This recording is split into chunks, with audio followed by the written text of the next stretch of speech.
ये इतनी भीड़ कहां जा रही है? कौन है जिससे सब मिलना चाहते हैं? कौन है जिसकी एक झलक सब पाना चाहते हैं?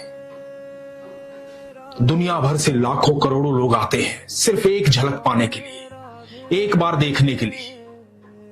क्या आपको लगता है कि वो कोई साधारण है? क्या आपको लगता है कि वो कोई एक मूर्ति है, एक साधारण मंदिर है, एक मंदिर में एक मूर्ति है? किसकी बात कर रहा हूं?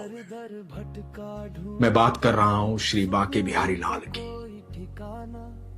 दोस्तों, सबसे पहले तो ये जान लो कि वो एक मूर्ति नहीं है, साक्षात भगवान विराजमान है। वो कोई विग्रह नहीं है, स्वयं ठाकुर जी विराजमान है, जिसकी एक झलक पाने के लिए लाखों करोड़ों लोग तरस रहे हैं, तड़प रहे हैं।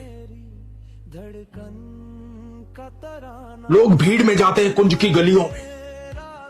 उस भीड़ में बिल्कुल एहसास नहीं होता कि कितने धक्के लग रहे हैं, कितनी गर्मी है, कितनी तपती धूप है। बस एक झलक पाना चाहते हैं बांके बिहारी लाल की, एक बार देखना चाहते हैं। जब उस मंदिर में जाते हैं, उस प्रांगण में जाते हैं, चाहे भीड़ कितनी भी हो, शोर कितना भी हो, कितने भी धक्के लग रहे हो, किसी भी चीज का एहसास नहीं होता है जब एक बार ठाकुर जी दिखाई दे जाते हैं।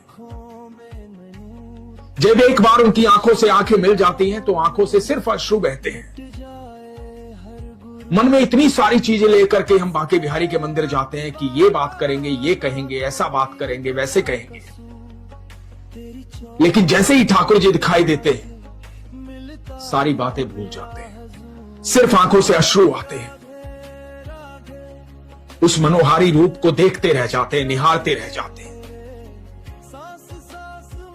और हमें लगता है कि हम ठाकुर जी को देख रहे हैं। वास्तविकता यह होती है कि ठाकुर जी हमें निहार रहे होते हैं, हमें देख रहे होते हैं। क्योंकि उस मंदिर के प्रांगण में हर कोई नहीं जा सकता, वही जा सकता है जिसे स्वयं ठाकुर जी बुलाते हैं, जिससे ठाकुर जी मिलना चाहते हैं। लोगों के मन में भ्रम है कि हम वृंदावन जाना चाहते हैं, हम वृंदावन जाते हैं, हमने टिकट करवाई है, हम वृंदावन जाएंगे, हम बांके बिहारी से मिलेंगे। लेकिन वास्तविकता यह है कि जिससे बांके बिहारी मिलना चाहते हैं, वही उस मंदिर के प्रांगण में जा पाते हैं, वही ठाकुर जी से मिल पाते हैं, वही उनके दर्शन कर पाते हैं। और अद्भुत बात यह है कि इस भीड़ में जिसको वो मंदिर में दिखाई नहीं देते, उसे बांके बिहारी मंदिर के बाहर मिलने आते हैं, उन कुंज गलियों में। मन में भाव होना चाहिए। जो जिस भाव से वृंदावन जाता है उसी भाव को पूर्ण करते हैं। जो दर्शन करने जाता है उसे दर्शन होते हैं, और जो मिलने जाता है उसकी मुलाकात होती है। तो आइए आज हम जानते हैं कि कैसे आए बांके बिहारी, कैसे प्रकट हुए भगवान, और क्यों वो मूर्ति नहीं है, क्यों वो साक्षात श्री कृष्ण है। बात करीबन 550 साल पहले की। वृंदावन में निधिवन में भगवान के अनन्य भक्त और ललिता सखी के रूप में स्वामी हरिदास जी रहते थे। स्वामी हरिदास जी ठाकुर जी के अनन्य भक्त, भगवान की बेहद सेवा करने वाले, बेहद प्रेम करने वाले, अपने संगीत से रिझाने वाले। स्वामी हरिदास जी के दो प्रमुख शिष्य हुए जिनको सारा विश्व जानता है। एक का नाम तानसेन, दूसरे का नाम बैजू बाबा। स्वामी हरिदास जी संगीत की पराकाष्ठा, जिनका संगीत सुनने भगवान त्रिलोकीनाथ, अनंत ब्रह्मांड के रचयिता भगवान श्री कृष्ण और राधा रानी स्वयं आते थे। जब हरिदास जी संगीत साधना करते थे तो स्वयं भगवान और राधा रानी उन्हें सुनते थे, उनके संगीत पर रास करते थे, हरिदास जी से बेहद प्रसन्न होते थे। साक्षात रोजाना भगवान के दर्शन करते थे हरिदास जी, युगल जोड़ी के दर्शन करते थे हरिदास जी। आज भी वृंदावन में एक जगह है निधिवन,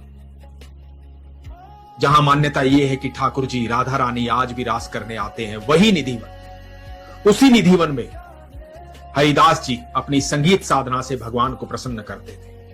हरिदास जी के एक शिष्य थे विपुल विठल देव जी, प्रथम शिष्य, जो हरिदास जी के साथ रहते थे।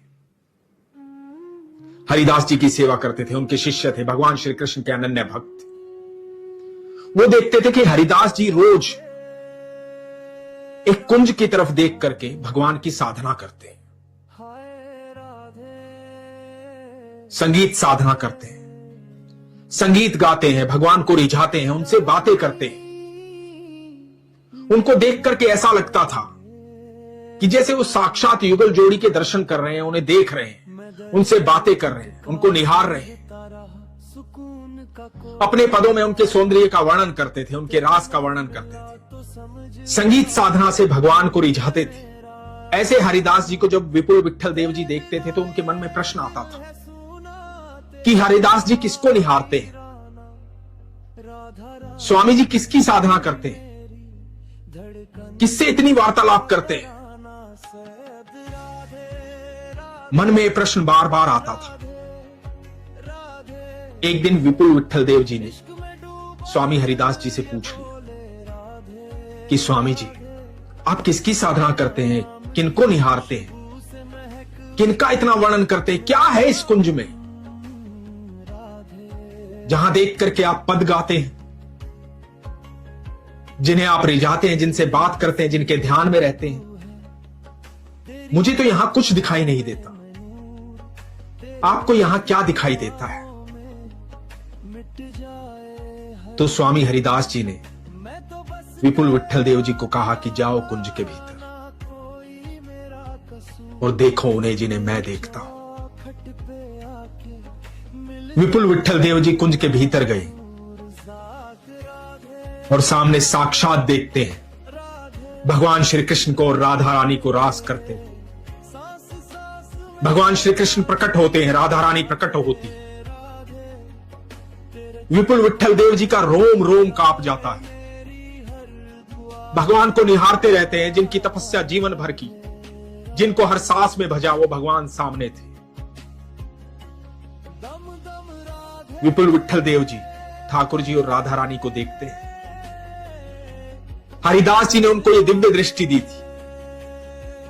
दिव्य दृष्टि देने की क्षमता स्वयं भगवान की होती है, स्वयं ठाकुर जी की होती है, या फिर उनके अद्भुत सखा की, या उनकी सखी की। स्वामी हरिदास जी ललिता सखी थे, इसलिए उनके पास यह क्षमता थी कि वो विपुल विट्ठल देव जी को भगवान के दर्शन करवा सकते थे। वही उन्होंने किया। जब विपुल विट्ठल देव जी ने भगवान के दर्शन किए तो विपुल विट्ठल देव जी ने स्वामी हरिदास जी से कहा कि स्वामी जी, मैं तो ठाकुर जी को और राधा रानी को देख पा रहा हूं, क्या उनके अन्य भक्त, यह पूरा संसार उनको देख पाएगा? उनके भी तो दर्शन की इच्छा होगी, वो भी तो भगवान से मिलना चाहेंगे, वो भी तो भगवान को देखना चाहेंगे, वो कैसे देख पाएंगे? तो स्वामी हरिदास जी ने ठाकुर जी और राधा रानी से आराधना की कि आपने ही विपुल विट्ठल देव के मुख से कहलवाया है कि आपको जनमानस के लिए अवतरित होना होगा, उनको दर्शन देने होंगे। प्रभु आप ये लीला भी कीजिए। और उसी क्षण युगल जोड़ी सरकार एक विग्रह में परिवर्तित हो गई। भगवान श्री कृष्ण और राधा रानी एक ही विग्रह में। वही विग्रह है बाके बिहारी लाल का। स्वयं ठाकुर जी और राधा रानी विराजमान है बाके बिहारी के रूप। जो भी उनके दर्शन करता है स्वयं भगवान के दर्शन करता है, ठाकुर जी के दर्शन करता है। बाके बिहारी प्रकट हुए, बाके बिहारी का श्रृंगार किया गया, अभिषेक किया गया, 56 भोग लगाया गया, उनकी आराधना होती थी निधिवन में, जो आज निधिवन है। आप जब कभी निधिवन जाए तो वहां प्रकाट्य स्थल है भगवान का, वहां के दर्शन जरूर करें जहां भगवान प्रकट हुए। कहा जाता है कि जिस समय हरिदास जी भगवान की सेवा करते थे, ये बात दूर दूर तक प्रचलित हो गई थी। लोग हरिदास जी को दूर दूर तक जानने लगे थे, बाके बिहारी के बारे में दूर दूर तक बातें होने लगी थी। लोग दूर दूर से दर्शन करने आते थे। उन्हीं दिनों एक भक्त पाकिस्तान से बाके बिहारी लाल के लिए एक इत्र लेकर आया, एक बहुत महंगा इत्र, कि बाके बिहारी की सेवा में अर्पण करूंगा। वो निधिवन पहुंचा, उस समय स्वामी हरिदास जी ध्यान मग्न थे। तो वो व्यक्ति बैठ गया इत्र लेकर के। स्वामी हरिदास जी ध्यान में थे। उस व्यक्ति ने इत्र स्वामी हरिदास जी के पास रख दिया। स्वामी हरिदास जी भगवान के ध्यान में थे और लीला देख रहे थे होली की। देख रहे थे कि भगवान और राधा रानी होली खेल रहे हैं, रंगों की बौछार हो रही है। राधा रानी के पास रंग खत्म हो गए, ठाकुर जी के पास रंग है। ठाकुर जी इस होली क्रीड़ा में जीत जाएंगे। हरिदास जी से ये देखा नहीं गया। हरिदास जी ने जमीन पर अपना हाथ फिराया। हाथ में वो इत्र की बोतल आई। उस बोतल को खोल करके उस इत्र को वहीं रेत में गिरा दिया। सामने बैठा ये व्यक्ति देख रहा था कि मैं इतना महंगा इत्र बिहारी जी के लिए लेकर आया हूं, ये हरिदास जी ने क्या किया। सारा इत्र गिरा दिया। क्योंकि सामने बैठा व्यक्ति नहीं जानता था कि हरिदास जी क्या कर रहे हैं और क्या देख रहे हैं।